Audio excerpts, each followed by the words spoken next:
పెద్ద పని అయిపోయిందండి. ఇంకోసారి ఇలాంటి మొహాలు వేసుకొని రావద్దని సుప్రీంకోర్టు నిన్న చాలా బలంగా చెప్పింది. ఇంకోసారి ఇట్లా వస్తే ఊరుకునేది లేదండి. ఊరుకునేది లేదు కాదు సార్, అసలు డిస్మిస్ చేయాలండి. ఇప్పుడు చంద్రబాబు నాయుడు గారి మీద సిఐడి కేసులండి 7 సిఐడి కేసులు సిబిఐకి ఎట్టప్పు చెప్తారండి. సిఐడి కేసుల్ని సిఐడి విచారణ జరగాలని కోరుకుంటారు ఎవరన్నా, వాటి మీద సత్వరం విచారణ చెయ్యండి అని అంటారు. ఇప్పుడు మనం కనుక జగన్మోహన్ రెడ్డి గారి మీద కేసులు పెడితే ఆయన కోర్టుకు రావట్లేదు అని అంటున్నారు పిటిషన్దారులు, లేదా విచారించండి అని అంటున్నారు, కాలాతీతం అవుతుంది అని అంటున్నారు. ఈ కోర్టు సరిగా చేయకపోతే వేరే కోర్టుకు మార్చండి అంటున్నారు తప్ప సిఐడి కేసులు సిబిఐకి అప్పు చేయటం ఏంటి అంటే ఇష్టానుసారంగా న్యాయస్థానాలని లేదా న్యాయస్థానాల్లో ఉన్న కాస్త ఆర్టికల్స్లో లొసుగుల్లో ఆసరా చేసుకొని పిటిషన్ మీద పిటిషన్ వేసి న్యాయస్థానాల యొక్క కాలాన్ని దుర్వినియోగం చేస్తున్నారు. వీటి పట్ల కోర్టులు కూడా చాలా అప్రమత్తంగా ఉండాలండి. ఎందుకంటే అసలు రాజకీయ కేసులన్నీ కూడా కోర్టులకే అయిపోతుంది. మొన్న 5 ఏళ్ళు కూడా అందరం కోర్టులకు వెళ్ళిన వాళ్ళమే కదా.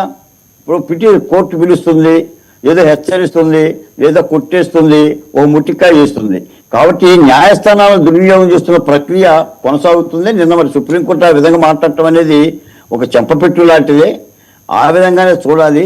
ఒక మాట మాత్రం నిజం సార్, ఇప్పుడు కూటమి ప్రభుత్వ పరిపాలనలో కూడా కాస్తో కూస్తో అక్కడ ఎమ్మెల్యేనో ఇక్కడ ఎమ్మెల్యేనో సజావుగా ఉన్నారు, అందరూ పర్ఫెక్ట్గా ఉన్నారని నాలాంటి కూడా అనరు. వస్తాయి, ఆరోపణలు వస్తాయి, కొద్దిగా ఇబ్బందులు వస్తాయి. కానీ ముఖ్యమంత్రిగా పార్టీగా వాళ్ళు పరిష్కరించుకోవాలి.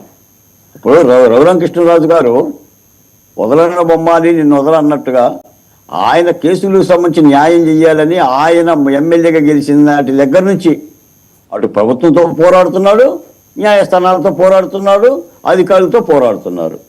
మరి ఆయన కొట్టిన తులసిబాబు గారిని దగ్గర తీసుకుంటున్నారనే ఒక అపవాదు తెలుగుదేశం పార్టీకి వచ్చింది. మరి ఇలాంటి వాటి పట్ల ఏంటంటే కాస్త సీరియస్గానే, ఎందుకంటే స్వపార్టీనే, అటు రఘురామకృష్ణరాజు గారు ఎమ్మెల్యేనే, ఇటేమో వెలిగల రాము గారు ఎమ్మెల్యేనే. సార్ అతను స్వయంగా ఆయన గుండెల మీద కూర్చొని పిడిగుద్దులు గుద్దినవాడు సార్. ఆయన విషయంలోనే ఇంత న్యాయం జరగట్లేదు అనుకుంటే సామాన్యుడికి ఏం జరుగుతుంది? ఇది ఇస్ ద క్వశ్చన్. వస్తుంది, జనంలో వచ్చింది ఇది.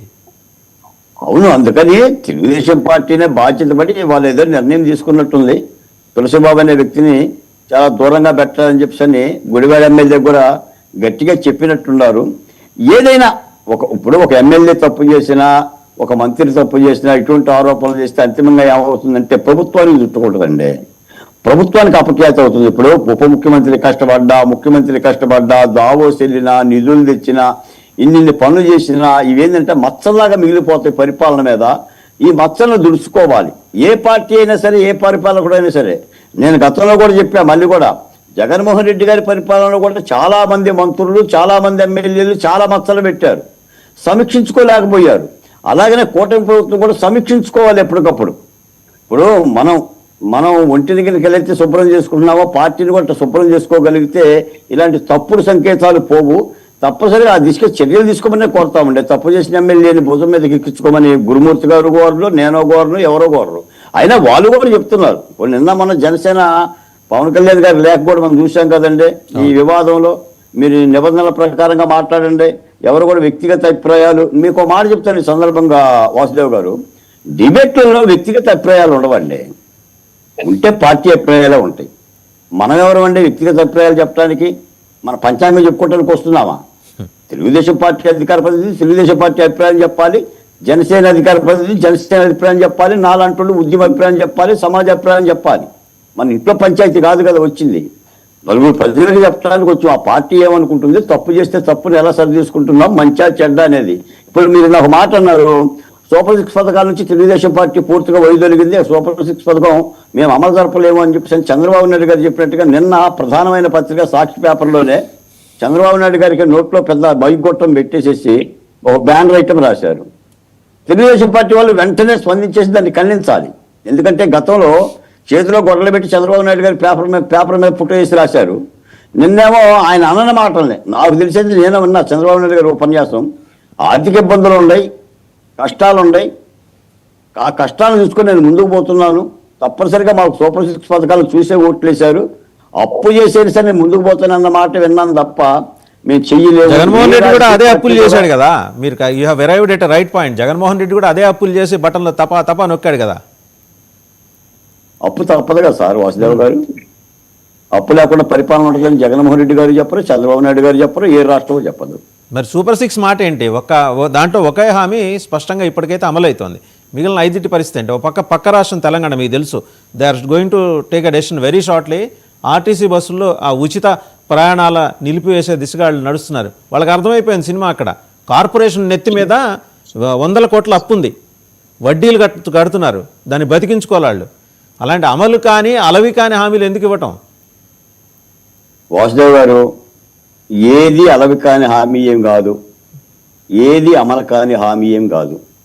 జగన్మోహన్ రెడ్డి గారికి 9 నవరత్నాలు ఇవ్వటం కనుక అమలైనట్టయితే ఏ 6 పథకాలు ఇవ్వటం వీళ్ళకి అమలు కాదా? మరి ఎందుకు జాప్యం జరుగుతోంది? సాక్షి రాసిందని కాదు, సాక్షిని పట్టించుకోమాకండి మీరు. చరిత్రలోకి వెళ్ళిపోయిన వాళ్ళ గురించి మాట్లాడద్దు, మనం వర్తమానంలో ఉన్నాం. వాసుదేవ్ గారు, ఆర్థిక వెసులుబాటు కావాలి. రాష్ట్రంలో నెలకి పెన్షన్లకే దాదాపు 3,000 కోట్ల రూపాయలు వ్యయమవుతుంది.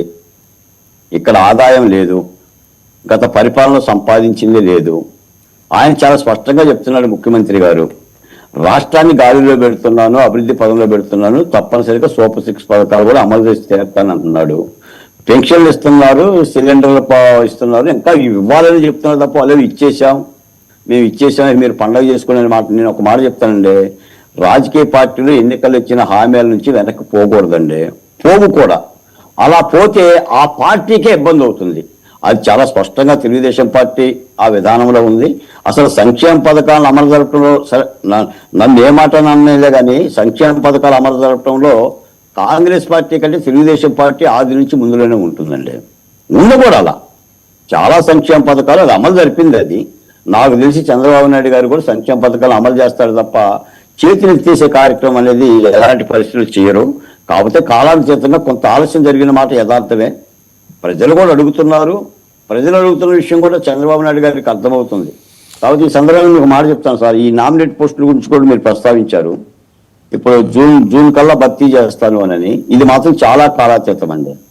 మరి ఎందుకని నాకు తెలియదు కానీ తెలుగుదేశం పార్టీ హయాంలో ఈ నామినేట్ అంటే కష్టపడ్డ కార్యకర్తలను చూసే విధానంలో చాలా తాత్సారం.